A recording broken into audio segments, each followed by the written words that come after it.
What is up, everybody? It is Drew, Travel the Burning Abyss here with another video. And before we start, I have some terrible, awful news to present. So, as many people know, I posted a video yesterday of my first Genesys format deck profile, which was an Exosister deck profile. Well, I posted it yesterday, and then today Konami decided to drop more points changes, which makes the list that I posted be over 100 points in value, which sucks because that video had like over 600 views on it. And I decided to take it down because it no longer was applicable to what the standard point allocation is for this format. So because of that, I decided to put together another deck, which I kind of took some inspiration from a list that I saw online, but changed it up a little bit to kind of fit what my personal play style is and what I think works best for me. I think that this list is amazing. I love this deck. As you can see, it is Generaider. Generaider is such an awesome strategy. You don't necessarily need the extra deck, but the extra deck definitely does come up and presents some pretty formidable extra deck monsters. And I think overall this deck is super fun. I also prefer this deck significantly over Exosister. I have a few other decks that I am toying around with right now that I will end up making hopefully in the near future, and I'll be able to post those. But for now, I have a Generaider list that I would love to go over with all of you. So starting with the monsters, I have 3 copies of Lopter. This card is crazy, as I'm sure many of you know. It's just one of your best starters, gets you where you need to be, and gets you playing the game. Then I have 3 copies of YALL. This card is also super crazy. So yeah, I think that this is just, insane. 3 and 3 of those. I don't think you need to play, 3 of any other of the Generaider monsters. I do play 2 Har. I think 2 of this is probably like solid. There's an argument to be made to where you could play 1, but I think 1 or 2 is probably the only options that you have. Definitely don't play 3 and don't play 0. 1 or 2 is perfect. Now this is going to get interesting. I do play, now I seriously apologize if I butcher any of these names, but I'm going to say Naglfar. That's what it looks like, Naglfar. It's like you're smuggling something far, you're Naglfaring. This card is pretty good. It avoids destruction of your cards. I think that's a pretty solid effect to have.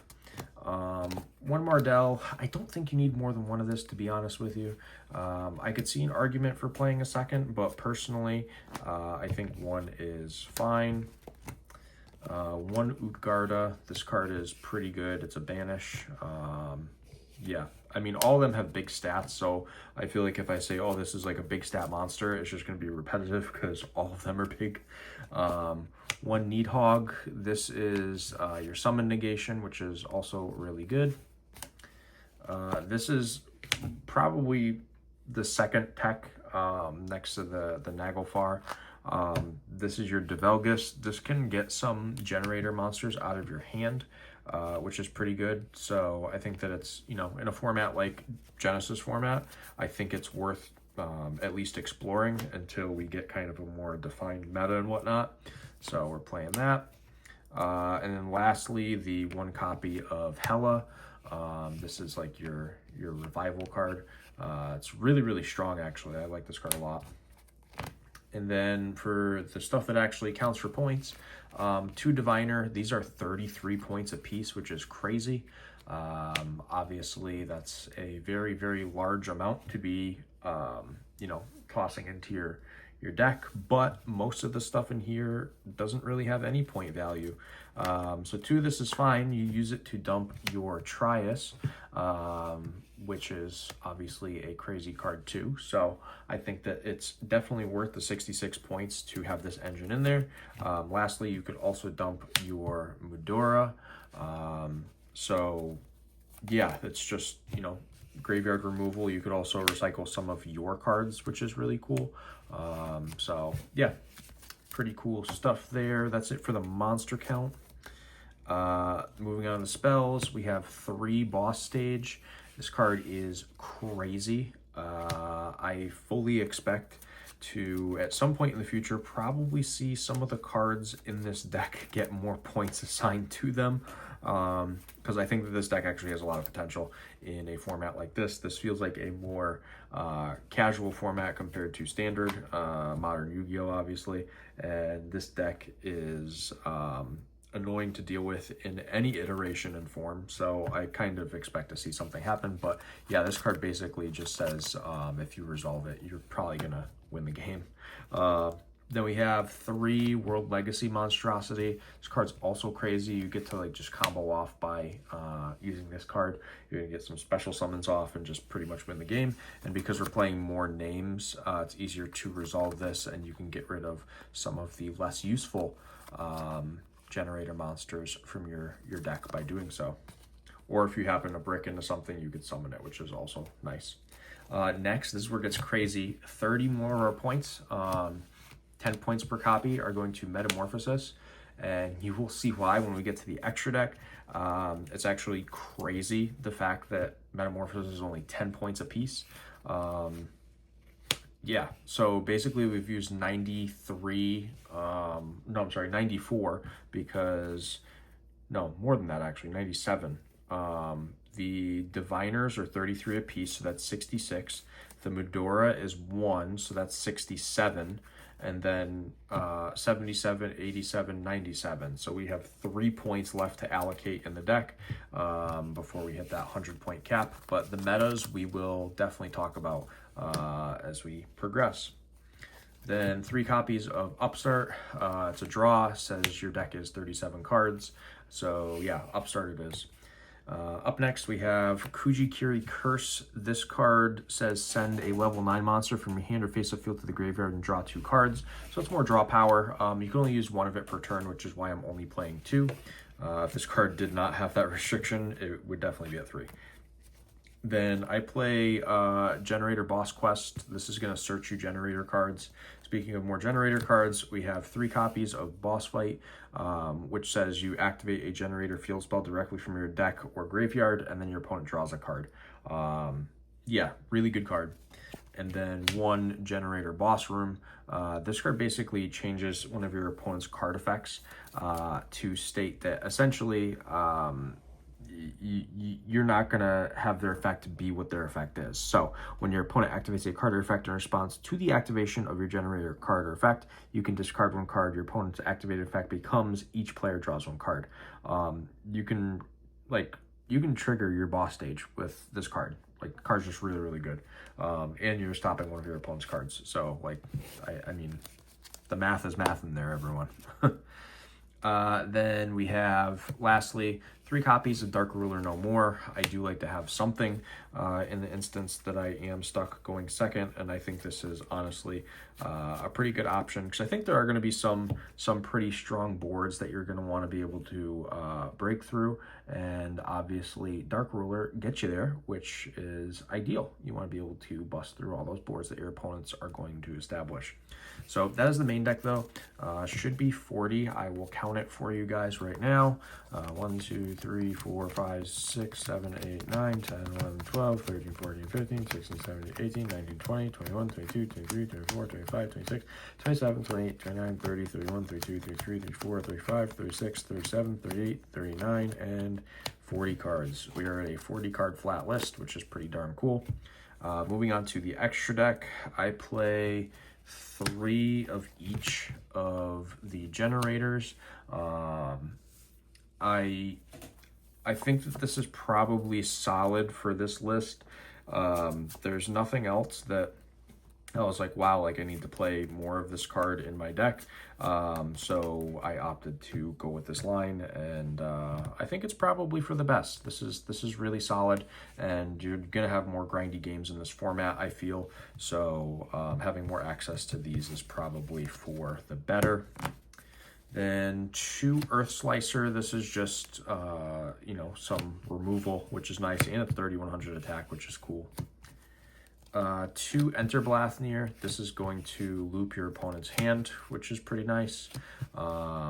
yeah, I mean, that's usually what it'll be used for, but there are other effects on there too that if you would like to pause the video to read, you may do so. And we have one Sacred Tree. I think it's just good to have, and then one Aggregator. I also think it's good to have this card, so those are pretty cool. And then the reason that I'm sure all of you want to see my extra deck is what are we playing for Metamorphosis? Well, we're playing a Mud Dragon for the Lopter.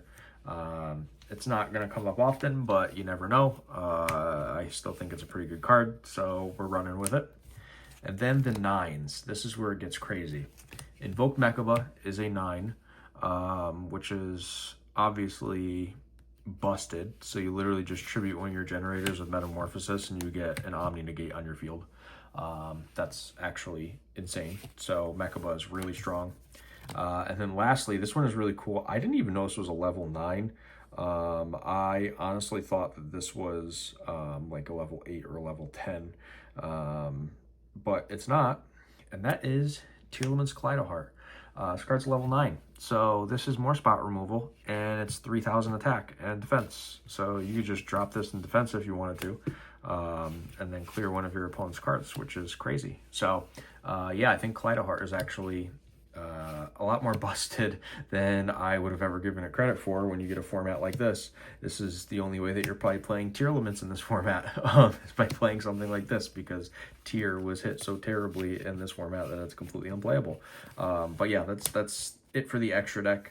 I'm going to move on over to the side deck. If anyone did see my video from yesterday on the Exo Sister profile, you're going to notice some similar cards being played in here.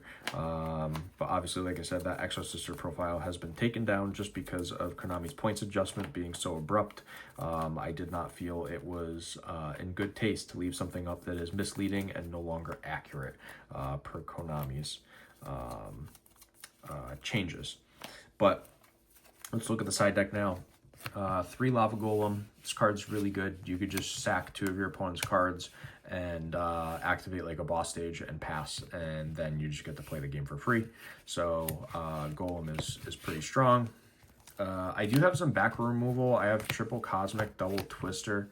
I think that this is probably good. I think a lot of trap decks are going to be solid this format, and these cards definitely get you into a good position to combat that. I went with 2 Twister and 3 Cosmic rather than the other way around, because there's definitely going to be some times where I don't want to discard stuff from my hand, and it might be better off banishing stuff. So yeah, that's what we're going with. 1 Dark Hole. This is the last card worth any points. It's worth 3 points, so that does put us to our round 100, which is, you know, pretty cool. And then 3 Apocrypha. I talked about this in the Exo Sister list that is now removed, but I will talk about it here in case no one is familiar. This card can be a board wipe in any matchup that's going to summon like multiple fusion, synchro, or XYZ monsters. I think that it's such a busted card and is probably going to put in a lot of work in this format. So yeah, I think that 3 of that's pretty good for the side. And then lastly, 3 Grand Horde of Heaven. This is like my pick this format, like my MVP pick.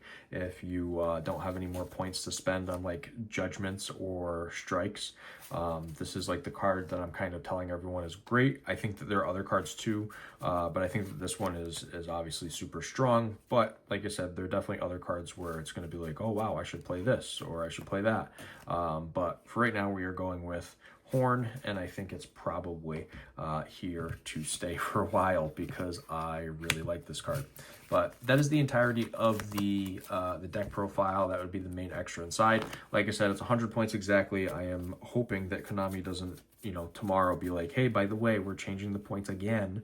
Obviously, they're going to change at some point, but for now, I'm hoping that they stay with what they changed them to today, because I think it's probably pretty fair and balanced what they have going on right now.